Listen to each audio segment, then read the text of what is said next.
As an adult, you look at it and you go, I know that's not alive. But if the puppet has been well designed and is being well performed, you start to be deceived. My name's Blair Thomas, and I'm a puppeteer. I started as a puppeteer when I was a kid. Around 10 or 11, I started to build some puppets, made puppet shows. For about 3 or 4 years, I had a company. In my late 20s, I went back to puppetry and had an opportunity to make an original piece.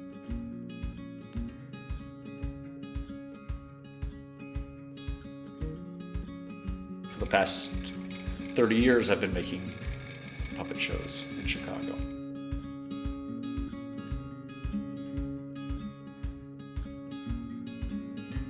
I'm not from Chicago. I grew up in Alabama, but I moved to Chicago after graduating from Oberlin College in Ohio. And I worked and lived in Chicago for 20 years or more. And then about 7 years ago, my wife and my family, we moved here to southeastern Wisconsin. We have a small 5-acre farm. She's really the farmer, I'm the farmer's assistant. And it affords me this studio barn to work in, but I still work in Chicago. Often what happens with contemporary puppetry, when people who are interested in the arts come and see it for the first time, is they say, I've never seen anything like that in my life. Because what's happening in contemporary puppetry is live in front of you, mixing styles and mediums and aesthetics, wholly new in its collection. And it's a very dynamic form that's not puppetry solely for children at all. There's stuff that's some of it's only for adult audiences actually, and but there's other stuff that's for all ages audiences.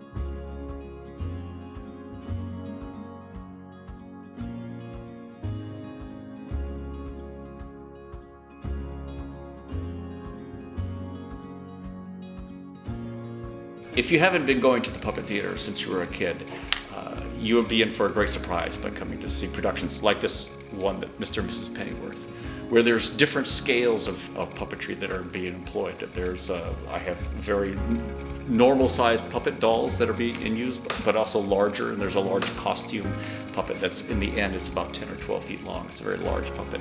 And then Manual Cinema is also presenting shadow puppetry in this show as well. So there's that's a whole nother dimension. And shadow puppetry is like it's a visual theater that cannot be accomplished in the cinema. So it's a very astounding kind of technique, and they're experts at it. What ends up happening is you have this live aesthetic that's a storytelling technique that really is transportative. You're in a space you're in the presence of the puppet, and then you start to become entranced by the performance. And this is one of the phenomena of puppetry.